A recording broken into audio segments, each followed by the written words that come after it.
que eu não fico mais tanto tempo, eu vou aqui, Atos, eu vou trazer para os irmãos a mesma palavra que eu levei na minha live de terça-feira. Mesma coisa.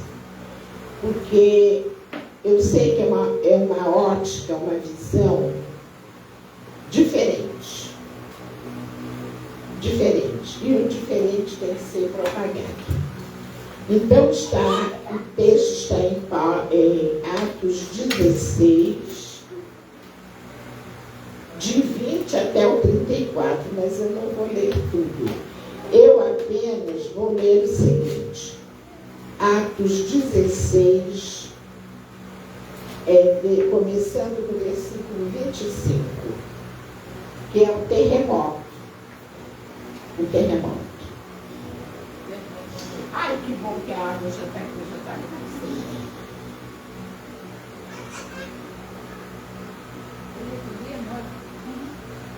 O 25 diz assim: perto da meia-noite, Paulo e Silas oravam e cantavam hinos a Deus, e os outros presos os escutavam. E de repente sobreveio um tão grande terremoto que os alicerces do cárcere se moveram, e logo se abriram todas as portas e foram soltas as prisões de todos. Acordando o carcereiro e vendo abertas as portas da prisão, tirou a espada e quis matar-se, cuidando que os presos já tinham fugido. Mas Paulo clamou com grande voz, dizendo: não te faças nenhum mal, que todos aqui estamos. E pedindo luz, saltou dentro, e todo trêmulo se prostrou ante Paulo e Silas. Ou seja, quem pediu luz foi o carcereiro, né? E tirando-os para fora, disse: senhores, que é necessário que eu faça para me salvar? E eles disseram: crê no Senhor Jesus, ó maravilha de Deus, Shammai maravilhoso. Crê no Senhor Jesus Cristo, serás salvo tu e a tua casa. E lhe pregaram a palavra do Senhor e a todos os que estavam em sua casa. Vamos até aqui. Agora, o que o Espírito Santo me deu quando eu fui estudar essa palavra foi o seguinte: exatamente as coisas que eu escrevi no esquema da minha live. Paulo e Silas, vamos prestar bem atenção a isso, se tornaram prisioneiros literais. Quando a gente fala em literal, quer dizer verdadeiramente falando. Não foi uma prisão de brincadeirinha, foi uma prisão verdadeira. Eles se tornaram prisioneiros literais para libertarem o carcereiro, que era cativo do inimigo, pois servia a um sistema iníquo. Ele era, esse carcereiro, um funcionário do Império Romano. Ele era um funcionário do imperador romano da época e obedecia às ordens do sistema romano. Ele prendia, batia, massacrava as pessoas que eram contrárias ao império. Não se podia, era um regime de autoritarismo naquele tempo. Ninguém podia falar um lá contra o imperador ou contra as ordens que o imperador mandava, contra as ordens que ele emitia, mesmo que fossem ordens absurdas. Todo mundo tinha que concordar. Porque, do contrário, era chibatada, era massacrada na pele e iam para as profundezas das prisões. E esse carcereiro, o nome já está dizendo, carcereiro, era alguém que era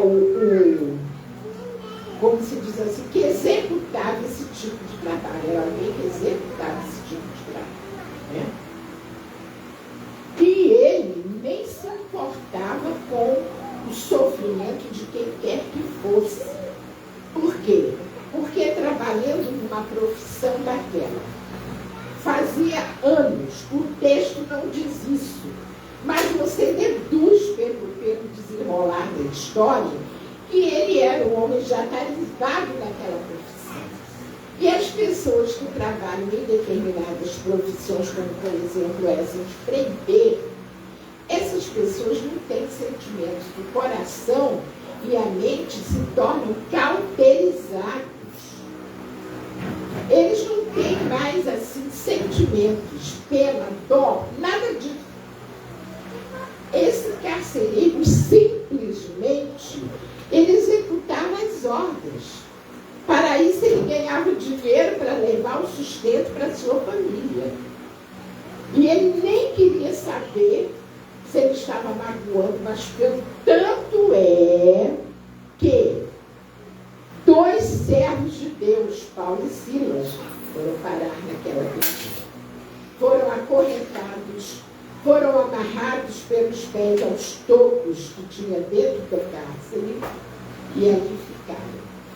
Por que eles foram parar ali? Alguns vão dizer porque eles foram denunciados pelo povo de Roma, porque eles estavam pregando a palavra.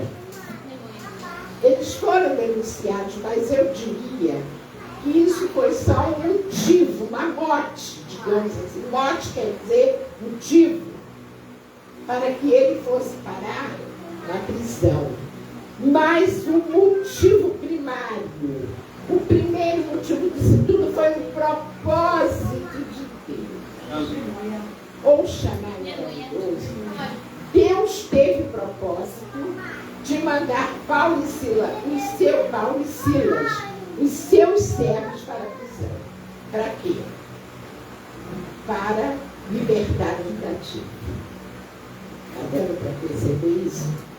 Para libertar o cativo. Tanto é que Paulo tinha assim, no seu íntimo, tanto ele quanto Silas, eles não tinham nem um pouco de medo. Já tinham apanhado antes de entrar na prisão, suas vestes foram rasgadas.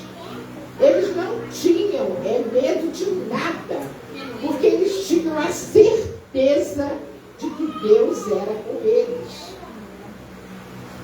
E eles foram, cumprindo a palavra de Deus, por um raciocínio lógico, eles não tinham motivo algum para serem presos. Mas o sistema não aceitava. O sistema não aceitava. E Paulo, depois de passar por tanto sofrimento, Paulo, depois de passar por naufrágio, ficou cego quando caiu literalmente do cavalo, ficou cego 3 dias. Ananias não queria ir lá por ordem de Jesus para curá-lo da cegueira, porque falou: esse homem é um perseguidor do cristianismo. Ananias não queria ir, mas Jesus disse: não importa, ele vai ser o meu representante. Em outras palavras, ele vai ser um instrumento meu. E foi um instrumento maravilhoso. Passou por naufrágio, víbora picou seu dedo naquela ilha, né?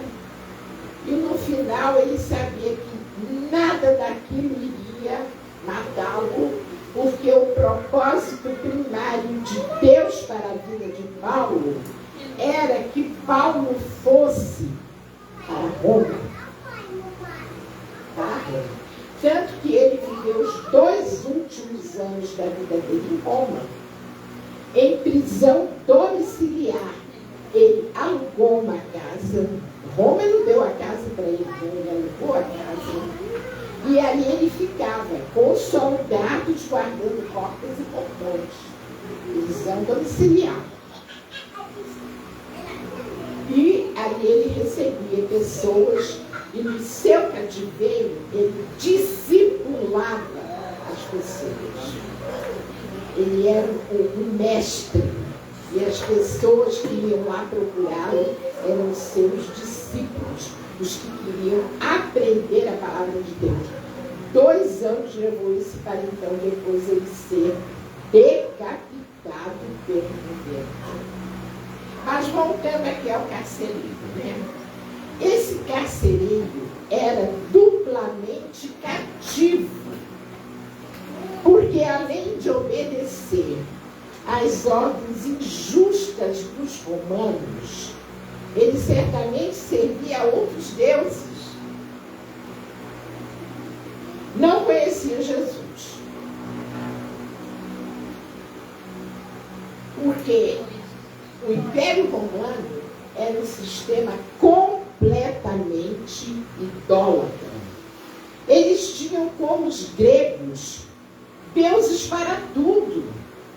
Era Deus da caça, era Deus do direito, era Deus do mar, era Deus do trovão, era Deus das florestas, era tudo.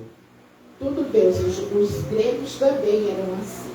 Então, esse carcereiro, sendo romano, primeiro ele era cativo porque não conhecia Jesus, servia a outros deuses.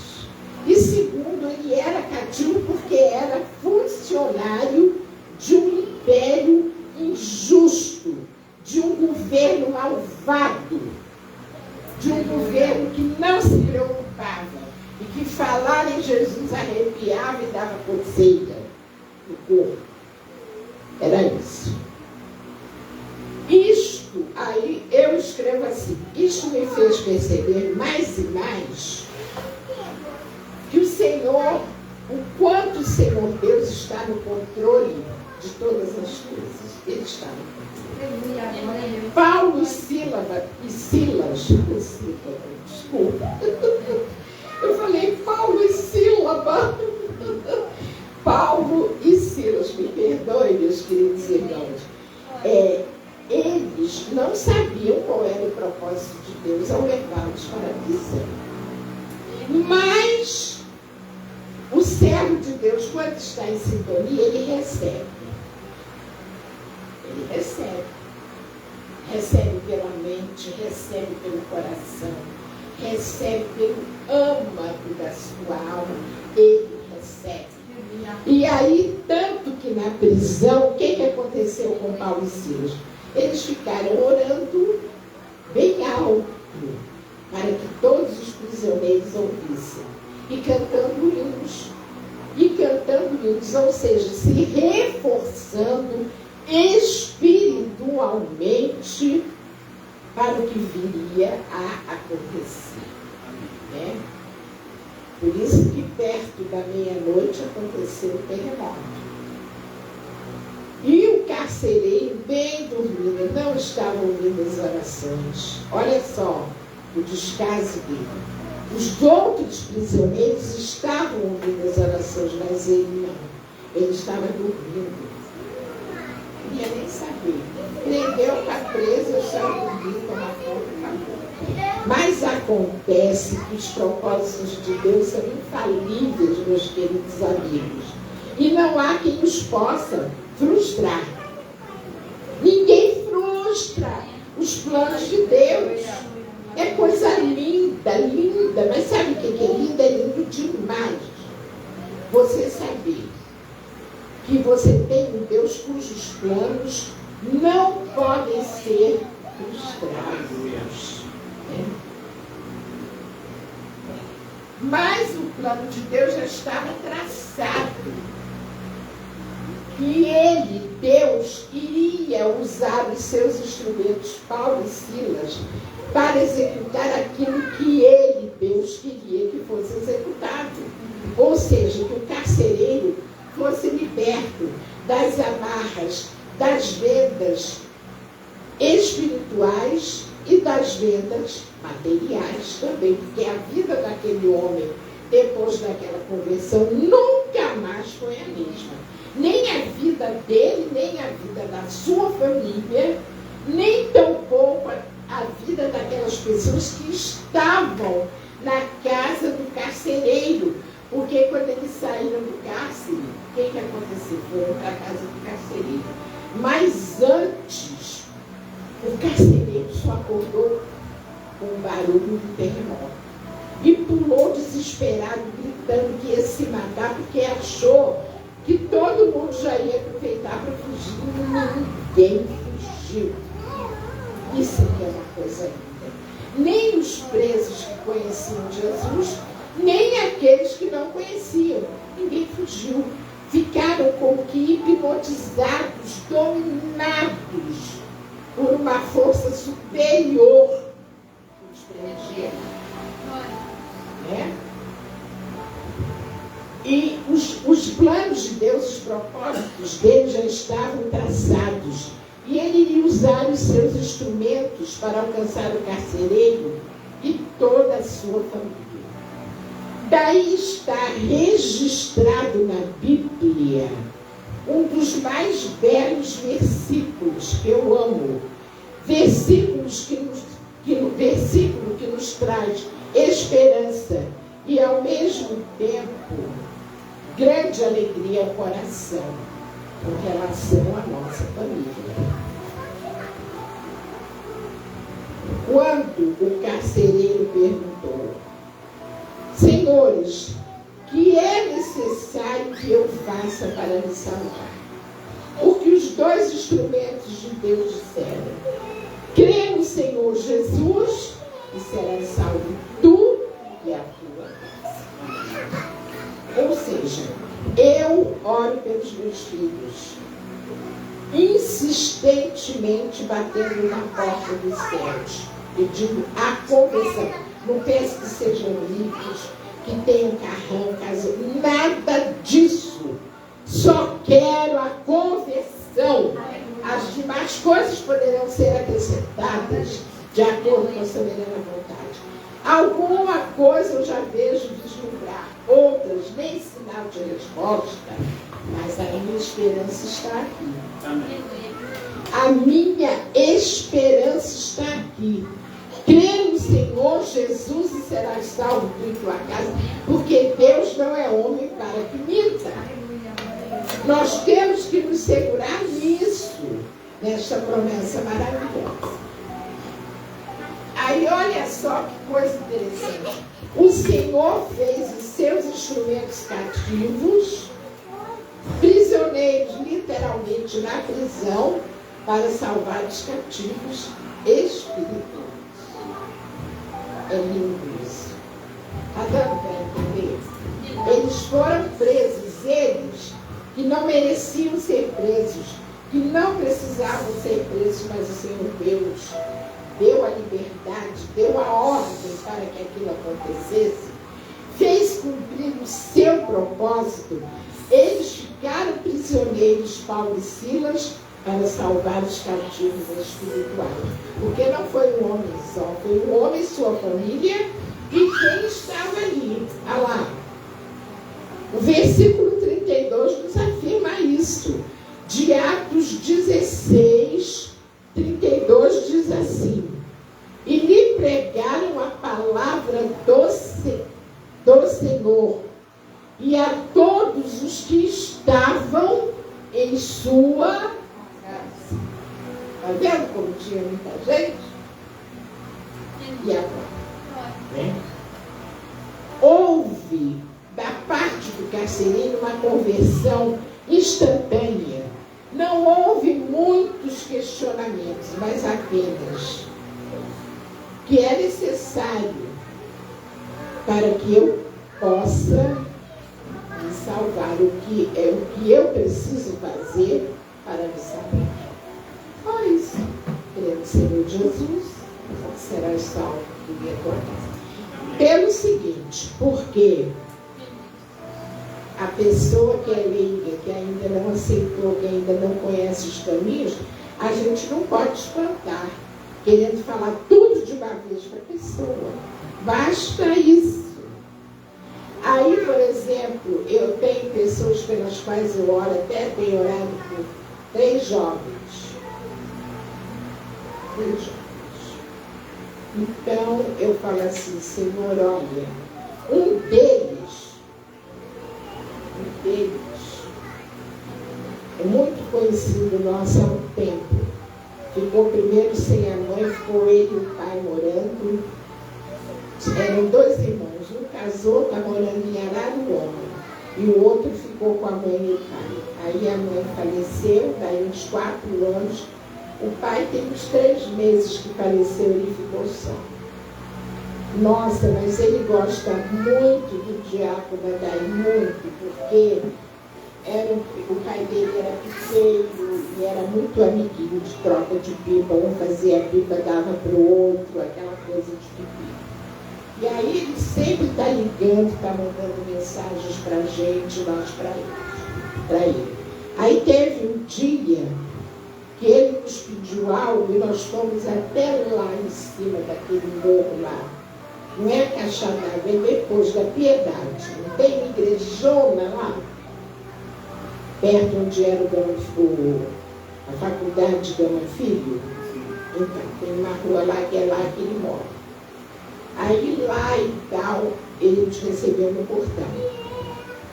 A gente conversando, eu falei, é agora. Vou perguntar se ele aceita o Senhor Jesus. E ali, ele aceitou na calçada da casa. E ali ele aceitou, eu orei, falei as palavras, ele repetiu. Agora, quando eu oro por ele, eu continuo pedindo a Deus que dê a ele tais livramentos. Porque ele ficou só. Ele tem parentes, tem tios, tem primos e tudo. Mas pai e mãe é pai e mãe. E ele perdeu. Mas eu digo assim, Senhor, livra o Léo disso. Agora, no tocante à aceitação por Jesus de Nazaré, eu já fiz o apelo e ele aceitou. Daqui para frente é com o Espírito Santo. Não é mais comigo. Não é mais comigo. Agora quem tem que impulsionar, quem tem que cercar, quem tem que trabalhar mente, coração e âmbito da alma é o Espírito. Eu não tenho esse poder. Eu não tenho essa atribuição. Essa atribuição é do Santo Espírito. E eu tenho orado assim, desta maneira, pelos jovens. Tem outro numa situação muito parecida, mas este é filho de um sobrinho do Adair, André Felipe. Ele foi abandonado pelo pai, pela mãe, tornou-se uma ovelha desgarrada. Mas são esses que Jesus ama. E são esses que Jesus quer resgatar. Não são aqueles que já estão com o pé dentro da igreja. São esses que estão afastados. Então eu tenho orado pelos jovens dessa maneira. Entendeu? Não que isso seja uma maravilha, um feito, mas porque é minha obrigação como intercessora. Deus me fez intercessora para quê? Para eu orar, para eu tomar causas. Mas eu também tenho essa compreensão. Já orou, já aceitou Jesus, agora é o Espírito quem vai trabalhar para convencer da verdade, do juízo e da justiça. Houve uma conversão instantânea, isso eu já falei. A partir daí, Paulo e Silas lhes pregaram a palavra a ele e a toda a sua família. Possa ser que alguém de fora também estivesse ali. É claro, porque diz assim no 32, e lhe pregaram a palavra do Senhor e a todos os que estavam em sua casa.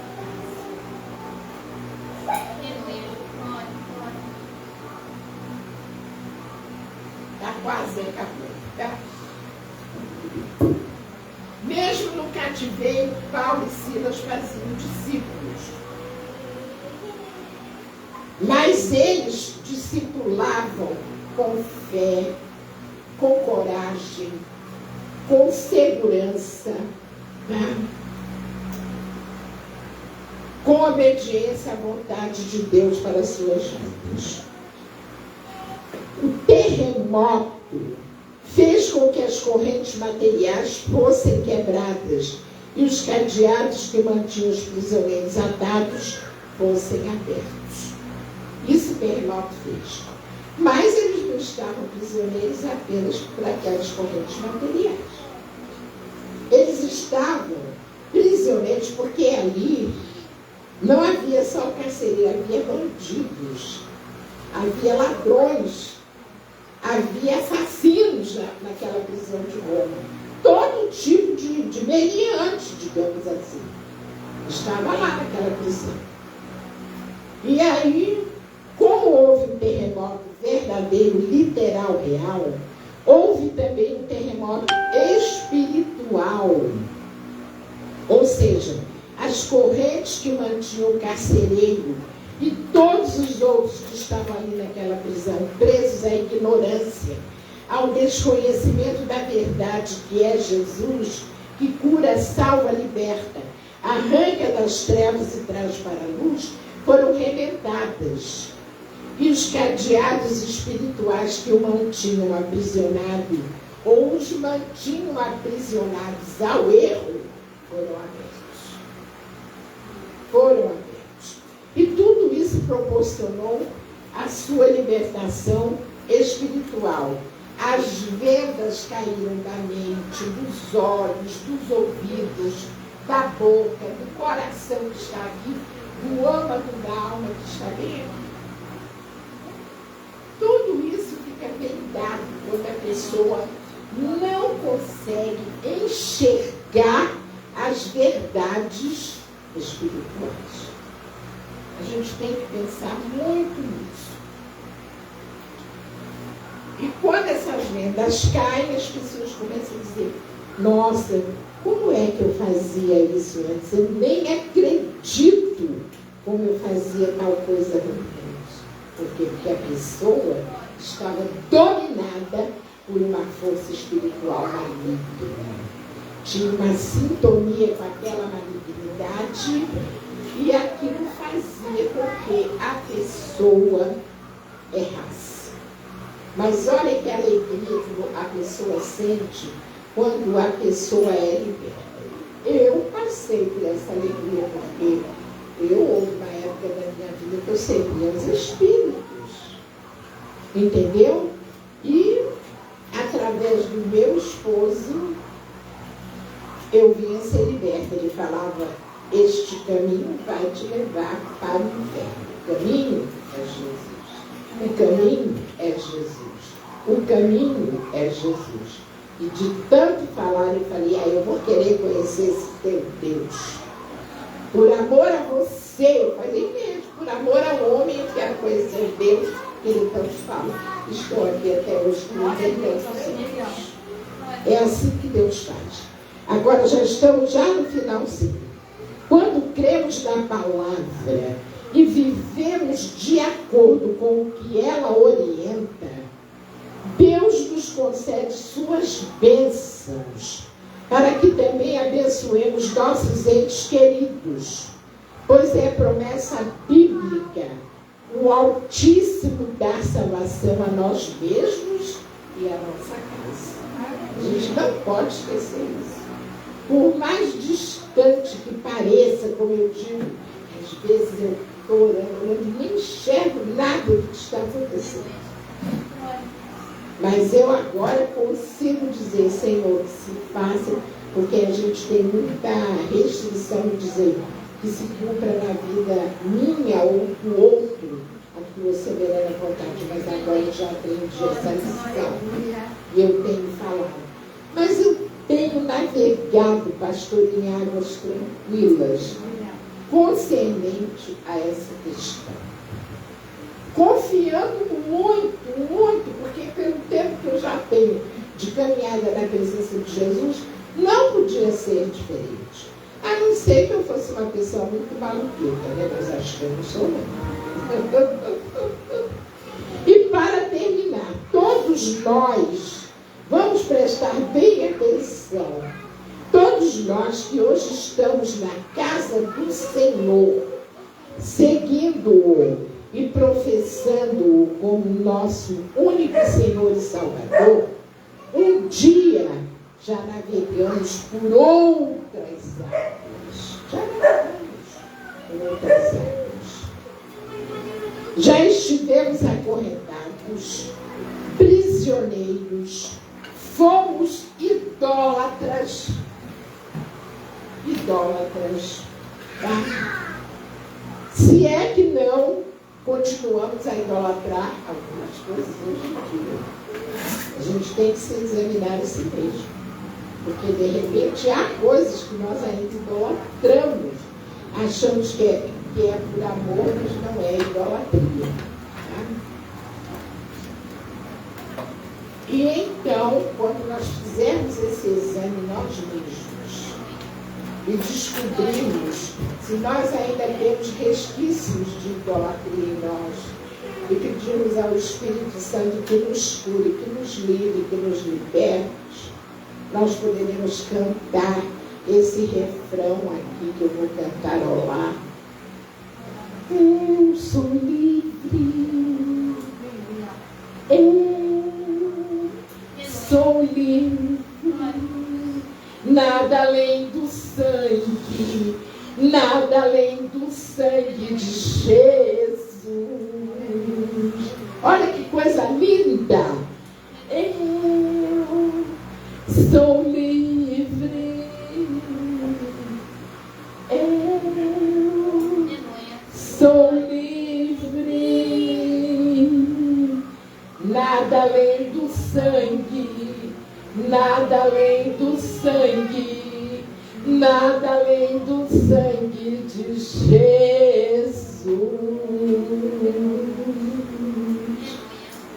E eu agradeço esta riquíssima oportunidade, em nome de Jesus. Nossa, Jesus. Olha só, pastor, eu vou falar uma coisa muito sincera com o senhor. É porque eu sinto que isso se espalha. Isso não fica aqui nessas quatro paredes. Não apenas por conta da live, mas uma pessoa chama a outra, uma pessoa fala para outra, entendeu? Que ouviu um ensinamento assim, assim, assim. Os corações vão aquecer, porque os propósitos de Deus são insondáveis. Nós só vamos conhecê-los no momento em que Ele quiser que nós conheçamos. Mas a gente tem que ter certeza de que estamos conhecendo. Amém. Glórias a Deus. Oh, alegria. Ai, eu estou muito feliz. Graças a Deus. Caminho, a verdade e a vida. Isso. Não tem outro caminho a não ser Jesus. Amém? Glórias a Deus. Que bênção, né? Nossa amada, a gente já estava com saudade, né? Depois de tanto tempo. Mas eu passei uns dias muito bons, eu estava precisando. Glórias a Deus. Vamos ficar de pé, vamos estar orando, amém? Eu sentei, o senhor mandou ficar aí dentro. Fica à vontade.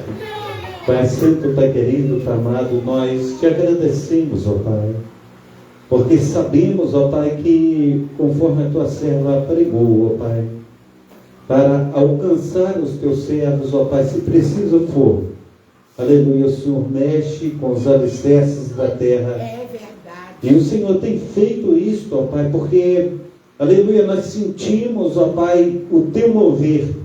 Nós sentimos, ó Pai, o teu Espírito Santo, ó Pai, atuante, ó Pai, na vida, Senhor, de cada um dos teus filhos, ó Pai. Oh Deus de Israel, nós te suplicamos. Aleluia, nós clamamos ao Senhor, ó Pai.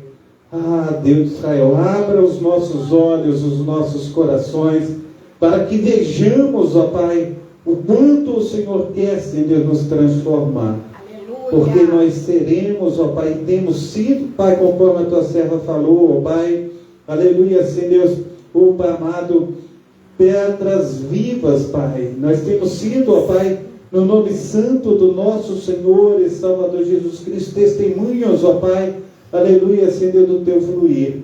Então nos ajuda, Pai, nos fortaleça, faça, Senhor, com que nós sejamos uma bênção, Senhor, nas tuas mãos. Amém. Aleluia, Senhor, esteja, Senhor, nessa noite, nós te pedimos encarecidamente, ó Pai, entrando, aleluia, com tuas providências, ó Pai, aleluia, na vida, Senhor, de nossa amada irmã Elaine, Senhor Deus, que está, aleluia, esperando a Hannah, Pai. Oh, Deus de Israel, falta aí alguns meses, ó Pai, mas, aleluia, nós te pedimos que o Senhor esteja cuidando, ó Pai, operando, Senhor Deus, com as tuas mãos potentes, ó Pai, guardando, ó Pai, dando a ela, Senhor Deus, uma boa hora. Toma o Efraim nas tuas mãos, ó Pai, Pai, no nome santo do Senhor Jesus. Toma também Diácono William, Senhor Deus, Diácono Adair, toma também missionária Vera, toda a sua família. Nós te pedimos, ó Pai, pela missionária Diva, Senhor Deus, também missionária Lucinéia, que o Senhor esteja, Senhor Deus, também indo de encontro, ó Pai, os nossos amados irmãos que nos acompanham nesta noite, ó Pai. Toma, Senhor Deus, a tua filha, Senhor Deus, Marina Salles Andrade, também, Senhor Deus, nosso amado irmão Vidal, os demais irmãos, ó Pai, que tem estado conosco, ó Pai. Então, Senhor Deus, faça resplandecer da tua glória, Senhor Deus, sobre o teu povo, ó Pai.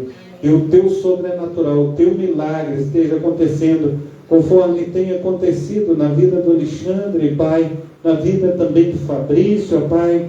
Nós clamamos também, Senhor Deus, pelo cunhado da nossa amada irmã Neia, o Wilson, Pai, toma ele, toma também a pastora Diana, Senhor Deus, que vai, aleluia, ser operado na quinta-feira que vem, Senhor Deus, que o Senhor esteja operando, Senhor Deus, aleluia, ao invés dos médicos, ó Pai, fazendo, Senhor Deus, com que eles, ó Pai, percebam, Senhor Deus, o teu fluir, o teu sobrenatural.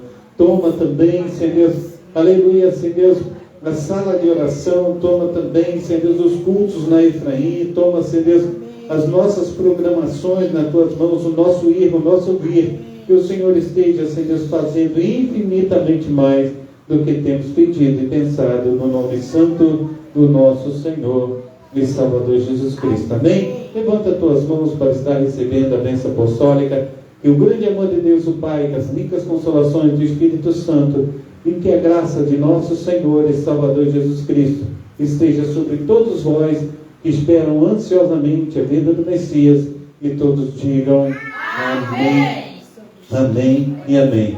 Se Deus é por nós, até aqui, por causa disso, eu em minha casa, operando Deus, Maranata, a salva de palmas para o Senhor de Deus, amém.